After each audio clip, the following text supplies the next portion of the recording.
there. Now, if you're familiar with my channel, you'll have a pretty good understanding of my opinion on art. And I will lay into artists, and I will lay into art. Not because I don't like it, not because I don't think it's relevant, but because I think it's exceptionally relevant and really important.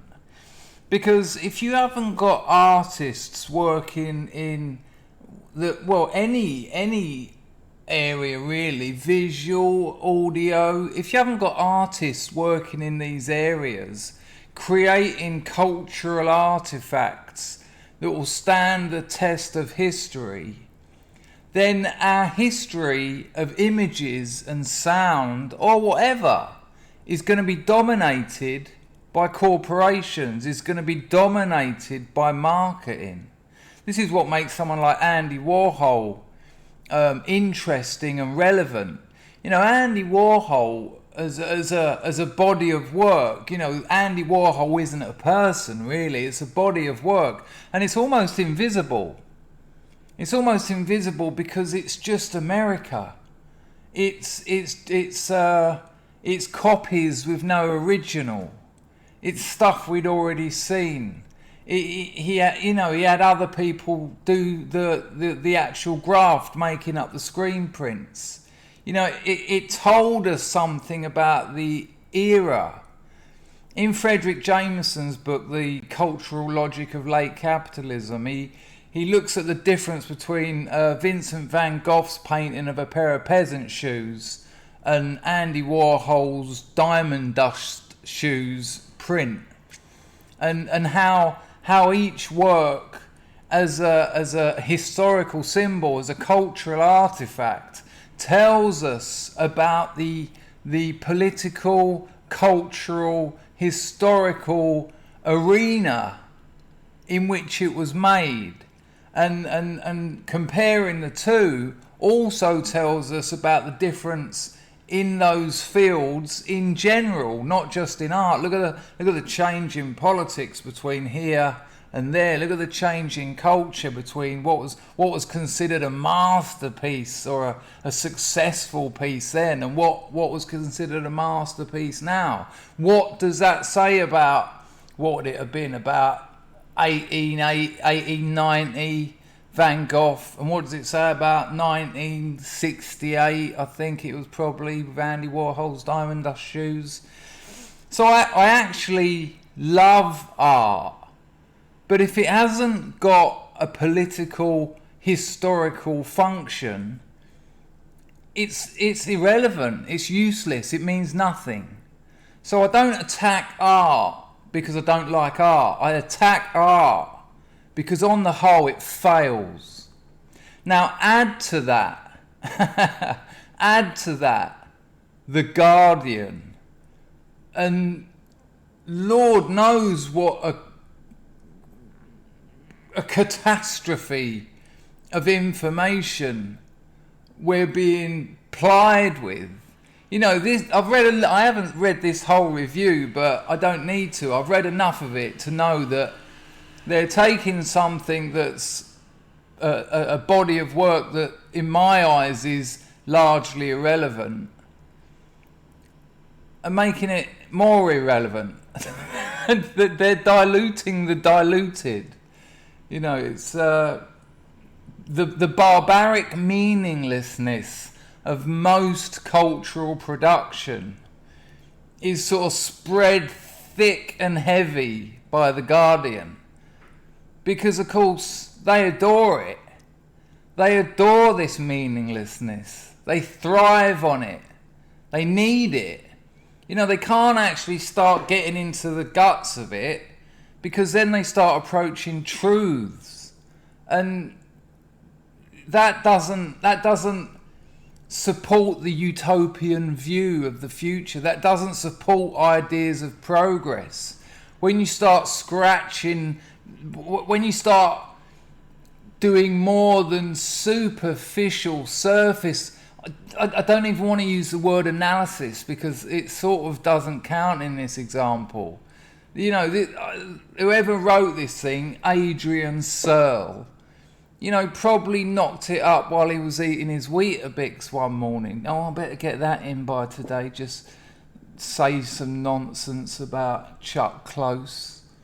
So this is from yesterday's Guardian. In your face. I mean, what is this for kids? If it didn't say the Guardian up there, I mean, I've cut it all out so the pictures are bigger. But if you didn't know it was the Guardian, this could be Vox. This could be BuzzFeed. They've literally opened a piece about a bloke who made portraits with "in your face."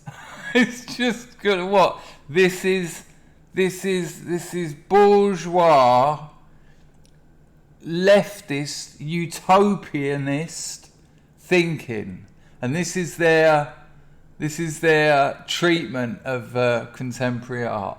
In your face. How Chuck Close built images and tore them apart.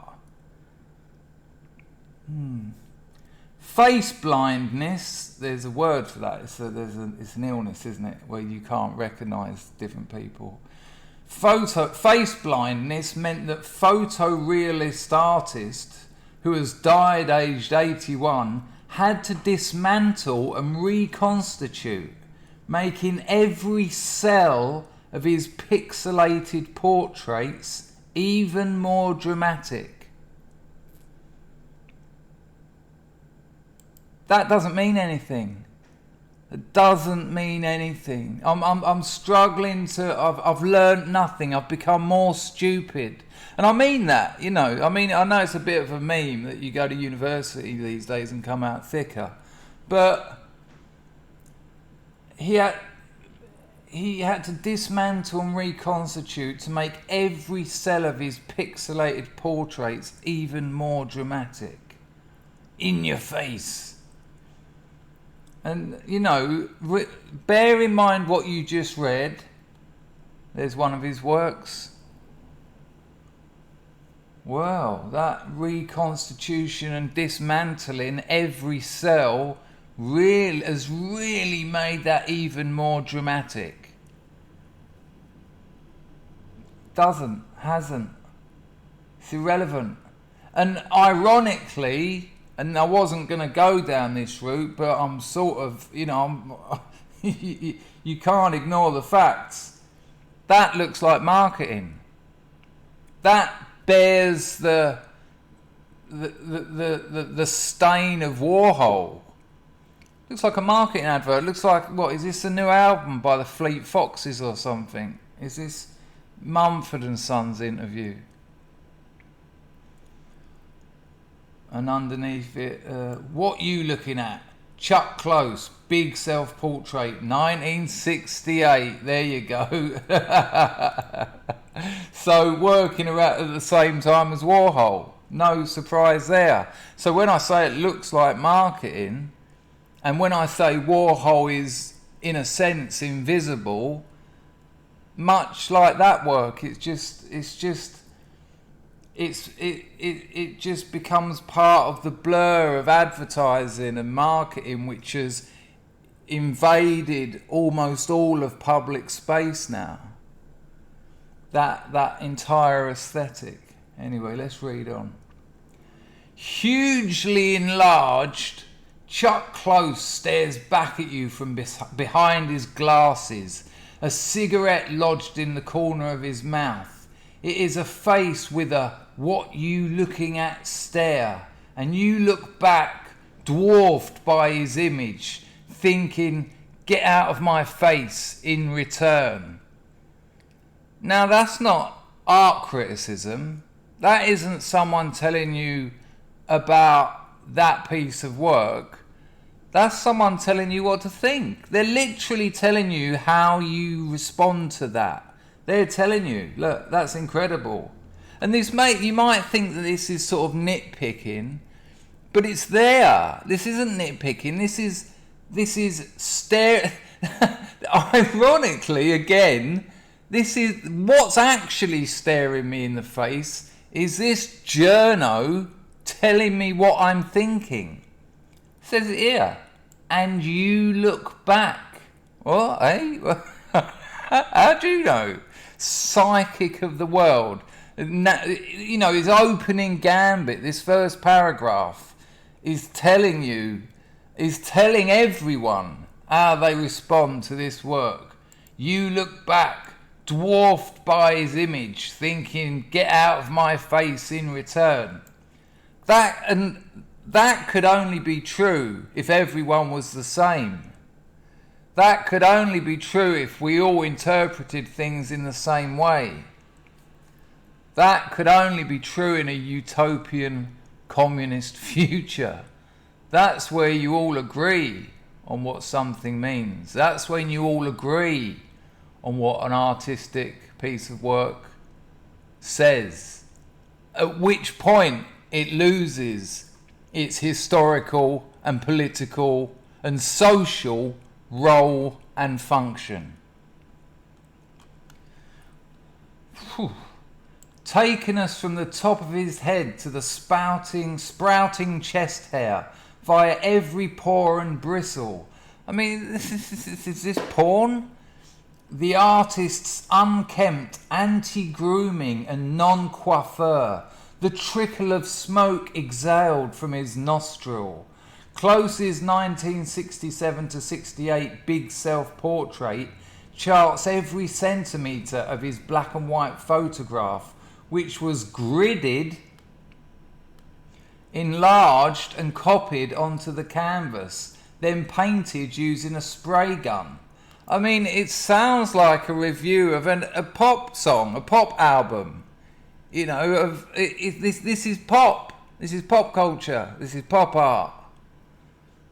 But unlike Warhol, which was pop art, intentionally, a can of Campbell's, Marilyn Monroe repeated ad infinitum, Elvis Presley, but the peculiar twist is that the way this critic, bit generous, journo, very generous, reviews this, actually renders it pop art, and yet that's the one thing, so far at least, he's missed. He's made it that, and he can't see it. And as a critic, as an art critic, or at least as an art journalist, I'm just going to say critic from now on, you at least would expect to have some self-awareness, an awareness of how what you're saying affects what you're looking at. You know, there's a dialectic between the piece of work and what you're saying, and in this instance, that's that invisibility of pop, and yet it's totally missed, which is pathetic. All the aberrations of the original photograph with its blank background and out of focus ear whoa, are retained in the painting. The tip of the smouldering cigarette looms out at you, telling me how I respond to it again. It makes you want to duck. Didn't, but telling me how I respond to it again.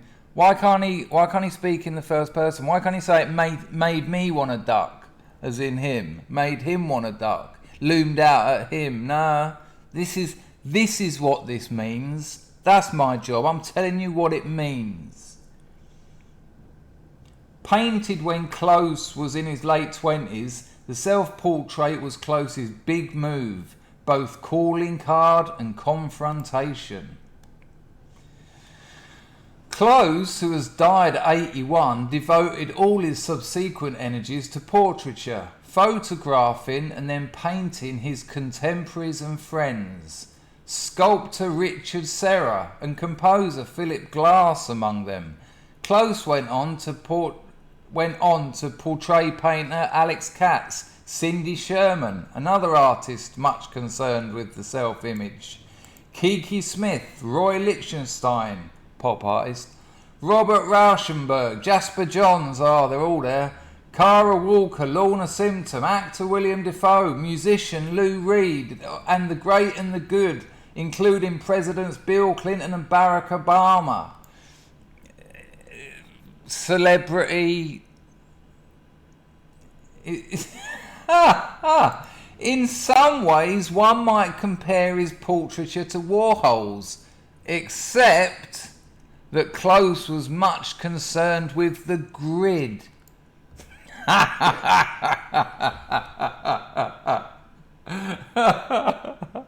You know, I spent 7 or 8 years at art college, three or four different art schools, and one of the things that used to drive me nuts when we used to have, you know, you do modules which were called things like ways of talking about the arts, and you know, being able to discuss what you're working on.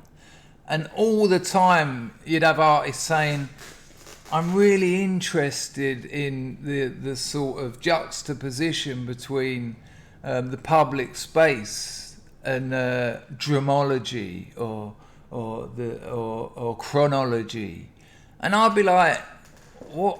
I don't care about what you're interested in. It's so vague.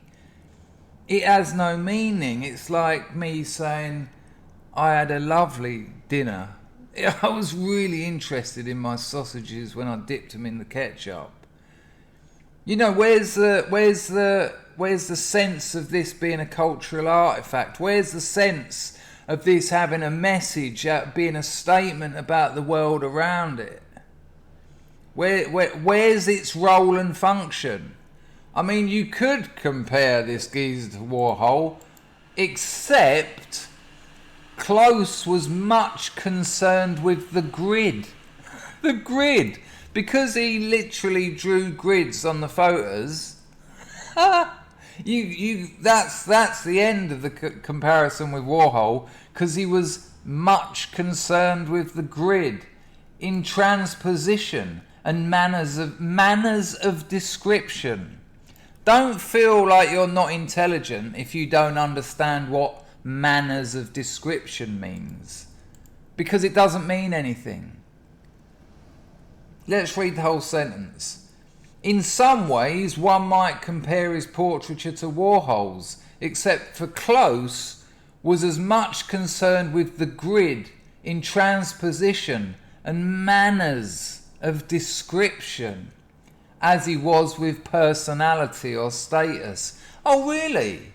Did you just see that long list of the good and the great, the successful artists and pop stars at the time? Lou Reed. Oh no, he was as much concerned with the grid and manners of description. Seriously, tell me what that means. What does that mean, that he was as much concerned with manners of description as he was with personality or status? I'd like to know. As it was, he would have had problems recognising any of these luminaries. A minute ago there was nothing about status, now they're luminaries, if he had met them on the street. Among other difficulties, Close had lifelong prosopagnosia. Prosopagnosia? I know it. Prosopagnosia. Face blindness, which rendered him largely incapable of recognising people. Doesn't change the art. Doesn't change the picture at all. That doesn't affect how I respond to that. Why would it? What has the author's illnesses got to do with it? What if he had a sprained ankle? They love this myth building is a classic in art. You know, look at Robert Johnson. I always love that, Robert Johnson and selling his soul to the devil. Robert Johnson couldn't play the blues. He was a terrible guitar player, and he went off. And this is all on the back of his albums. This is all written. This is the myth making, and it's pop music. Well, it was at the time for sure. You know, it's interesting actually to see how that's changed. And he came back, I don't know whether it was a night later or a few weeks, and he could just, he could swing it, man. And the rumour is he sold his soul to the devil. And that's myth making of pop musicians. And yet they kind of do that here. I don't care about, why should that affect? Do the works stand on their own, or do I need to know the history of the author? When I read a novel, do I need to know the life story of the author for it to make any sense to me? Because if so, when I buy that book, I want the author to come home with me as well. You know, sit down with me and we'll go through it together. As with the neurologist Oliver Sacks, who had face blindness to the extent of not entirely recognising his own face in a mirror, that can't be much fun. Close negotiated faces and developed ways of recognising them by way of some characteristic detail, a big nose or a mole. Sounds a bit dubious. That's how we all recognise people, isn't it? By their characteristic details. You are not my friend John Smith because he's got big lips and different hair. Anyway, apparently it's important. Leading him to scan for details in the mystery of recognition. One can identify this process in the part-to-part build-up of Close's paintings. Writing about Close, Sacks quotes the artist. I don't know who anyone is, and essentially have no memory at all for people in real space, but when I flatten them out in a photograph, I can commit that image to memory. So what? So what? I'm not taking anything away from that condition, but how, you know, I don't understand what that's got to do with the artworks. Again, if I buy one of his paintings, do I get all his diaries or whatever? Do I get all his photographs with it? The image Close returned to most often was his own. So there's that incredible myth making, that last bit. Oh, it's not about this, it's not about that. He couldn't recognise people, so he, you know, it's almost like he struggled because of this condition through art, through managing to being obsessed with the grid and manners of description. He found a way of recognising people. Next line, he mainly painted himself. The image Close returned to most often was his own, and his art had a profound relationship to personal, physiological, neurological, physical and psychological difficulties. I mean, this is now reading like a Tumblr bio. This is again the utopian worship of mental illness, which at one point was certainly different to the badge of honour it is now. I mean, mental illnesses are like what do they call them? Oh, when you take part. What's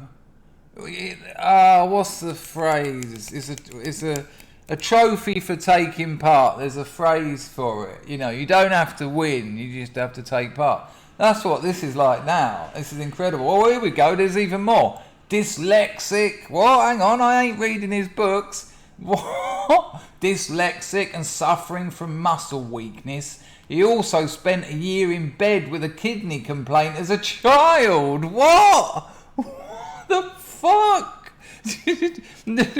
Yeah, he went on holiday to Manhattan and had a headache in 1971. That is just bizarre. He also spent a year in bed with a kidney complaint. Is this helping you understand these cultural artifacts? That, you know, he's a successful artist. These are the images that are challenging marketing, or should be. These are the images that that a culture that isn't bound to corporations and capitalism and corporatism, these are the things that should be challenging those aesthetics. But he had a kidney complaint for a while there too. And you know, I despise liberals. You can imagine them Sunday lunch with their Guardian out, and they read this. Did you hear? Oh, you know, he had a kidney complaint. Can you imagine trying to respond to that seriously? Perhaps that's why his work was manners of description. If someone said that to me, I'd just be like, what? So? Legless Down syndrome artist? What? Just show me the damn paintings. In 1988, Close had a spinal stroke. It's just... This isn't a critique of an artist. This is his medical history. This is incredible. In 1988, Close had a spinal stroke. You could say that was a close touch. Leaving him in a wheelchair and eating with a fork tied to his hand.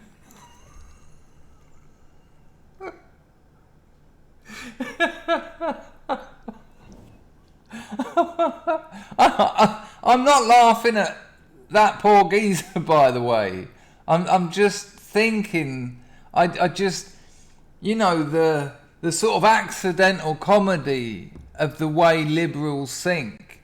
Yeah, you know, he had a stroke and he couldn't eat without they gaffer taped a fork to his hand and like a ladle to his elbow so he could sort of, you know, and a kettle to his knee. He learned to paint with a brush strapped to his wrist. Oh, for Christ's sake. A motorised easel enabled him to negotiate large canvases. This is really bizarre. You know, he was a spastic. This bloke was a spastic. Are you getting it yet? He was in bed for a year when he was 7. Do you understand that? His mother gave him some Benylin when he was 12. He had a cough, chesty cough. Yeah. And it was the one that doesn't make you tired. Yeah, it's got caffeine in it. Often he would return to the same photographs and repaint the same images in different ways. Always using the grid, he would pixelate the photograph using fingerprints, little uneven smudges, squinky abstract shapes, lozenges, fried eggs, and almost, well, you know, read on. We'll read on. Let's just have this sentence again, it's beautiful. Always using the grid, he would pixelate the photograph using fingerprints, little uneven smudges, squinky abstract shapes, lozenges, fried eggs, and almost post-impressionist blobs that wanted to break away from their function as notations of light and shade and contour. Again, don't feel like you're not intelligent if you don't understand that, which is the trick these con men play. This is hustling. The Guardian are hustlers. It means nothing. It means nothing. Squinky abstract shapes, lozenges, fried eggs, almost post-impressionist blobs. I'd like to know where a post-impressionist blob starts and a post-impressionist blob ends for him to write and publish that it's almost post-impressionist blobs. I'd like to know what stopped them reaching that moment where they become post-impressionist blobs. an art critic in The Guardian. Well, ignore squinky abstract shapes. Well, ignore that. That's too much of a rabbit hole to go down. But almost post-impressionist blobs it's this blur I've been talking about. It's just this sort of fog of nothingness, barbaric meaninglessness. And that's what happens. That's what happens when art loses its social function, its historical and political value, its social necessity. When it loses all of that, talk about it literally is reduced to some bloke saying fried eggs, lozenges, and almost post-impressionist blobs. It's surreal. It's bizarre. It's frankly like living in I don't know what's happened to the world. That's there. I've said it. I'm not going to claim to know anything anymore. I don't know what's happened. I don't know how we ended up here. It's extremely dreamlike and terrifying. As much as he was building images, he was tearing them apart, continually dismantling and reconstituting the face as he went. That's what painters do. You know, painting works in series, not parallel. You make marks and then you put marks on top of those, which essentially is continually dismantling and reconstituting the face as you go. If you're painting a portrait, you can't paint a portrait without doing that. Without doing what he's just said there, you can't paint a portrait. He might as well have just said, he made portraits, he painted them, he painted portraits, he did that. You know, it's that useful. In some way, his reduced physical... Oh, yeah, we go. Yeah. Make something of this. In some way, vague as hell and abstract as hell. In some way, I'm not gonna go into what way because that would require thinking about it, but I haven't got time. I've got to take Philippa and Tarquin to school. In some way, his reduced physical capacities meant that his focus became even tighter.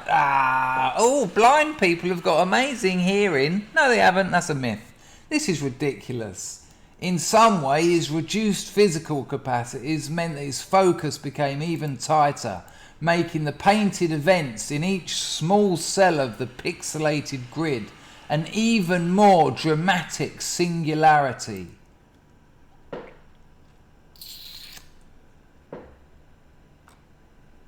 Eight years ago, Close was There's more of his medical history. 8 years ago, Close was diagnosed with frontotemporal dementia, and in 2017, several women accused the artist of sexual harassment. It's almost as if his reduced frontal temporal functioning meant that his focus on women became even tighter. Taking place when they visited his studio between 2005 and 2013. Several planned exhibitions, including one at the National Gallery of Art in Washington, were indefinitely postponed. For the rest of the article, all his spastications were actually making him a great artist. But that one particular one suddenly made him, no, we're not looking at his pictures ever again. You can be mental, but not that mental. The degree to which the artist's behaviour might have been attributed to this particular form of dementia are moot. What a surprise. That's handy, isn't it? but not apparently uncommon. In any case, it was a dismal end. And then after that, these bastards ask you for money. Yeah, I'll tell you what, poke it. Let's